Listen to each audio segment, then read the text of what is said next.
La suite de l'actualité, un habitant de Saint-Martin-d'Arcé dans le Maine-et-Loire a décidé de se lancer dans la campagne présidentielle. Michel Baillif est un ancien boucher. Il veut faire entendre la cause des invalides retraités dont il préside la Fédération nationale. Un jour avec a suivi donc Michel Baillif jusque dans les Côtes-d'Armor. C'est un reportage de Nathalie Rossignol et Aline Mortamer.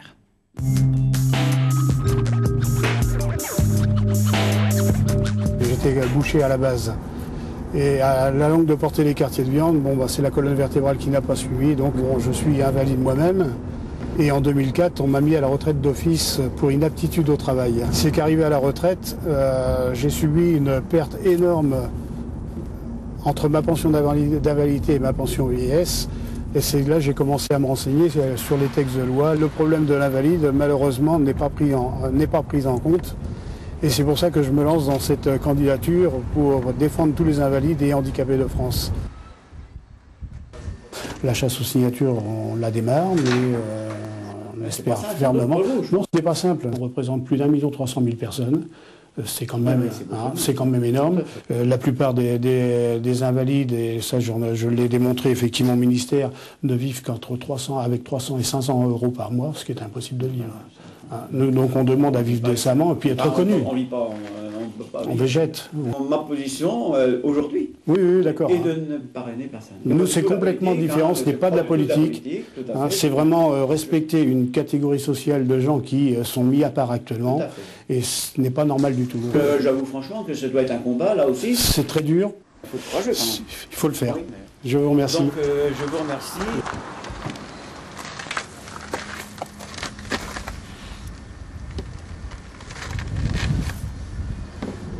C'est vrai que là, on a été refusé dans 2 mairies parce que j'ai parlé de parrainage, comme quoi tu te présentais au présidentiel pour défendre nos revendications. Les maires qui ont déjà une étiquette politique ont reçu les consignes de leur parti en leur disant bien qu'ils ne devaient surtout pas signer autre que pour une personne de leur parti politique. Donc pour nous, ça nous apporte des difficultés complémentaires puisqu'on est apolitique avant toute chose. La réponse que l'on a actuellement, c'est que les maires nous disent voilà, on va avoir le même problème qu'en 2002. Voilà, ce n'est pas notre problème. Nous, on n'est pas politiciens, donc on défend plus d'1 300 000 personnes. C'est ça notre problème à nous. Ce n'est pas le reste. La politique, ça n'a rien à voir. Mesdames, Messieurs, bonjour. Donc, le président de la Fédération nationale de l'invalidité va vous dire quelques mots avant de démarrer le loto. Voilà. On défend les intérêts uniquement des invalides et handicapés. Donc d'où l'intérêt du loto aujourd'hui. L'initiative a été prise par les délégués des Côtes-d'Armor et je les en remercie parce que nos finances malheureusement ne sont pas très importantes. On ne perçoit aucune subvention jusqu'à ce jour. Donc je vous remercie et je vous souhaite un très bon loto et que les meilleurs gagnent. 16, 29. À peu près 400 personnes, donc ça fait une moyenne de 20, près de 4 par personne.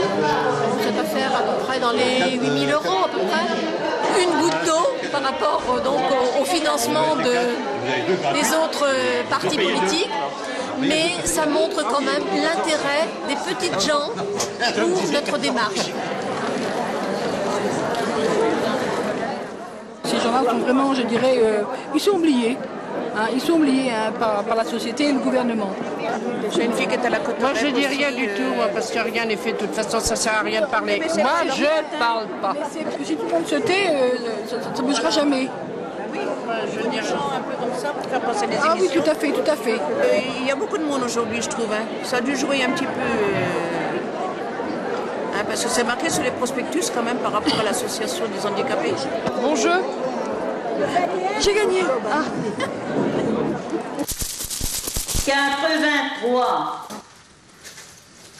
83. Il y a beaucoup d'articles apparaître tels que hier sur le journal La Croix. La semaine dernière, c'était une radio régionale du Nord-Pas-de-Calais qui a fait une émission en direct. La candidature à la présidentielle, elle a un but qui n'est pas forcément celui de devenir président, si j'ai bien compris. Voilà, la candidature présidentielle, c'est qu'on a été contraint de le faire. On a l'impression qu'actuellement, les invalides sont considérés un petit peu comme les lépreux d'autrefois. Là, on a des personnes qui nous disent il nous manque plus que la petite clochette. Le combat qu'on a amené, c'est un combat très très difficile, mais on va y arriver. On va y arriver. Oui, exactement. Le combat que je mène, c'est pour défendre tout le monde et je le mène volontiers. Par contre, je sais très bien que là maintenant, je commence déjà à avoir de plus en plus de difficultés à marcher. Le dos, je le sens de plus en plus et ça ne va pas aller en s'arrangeant.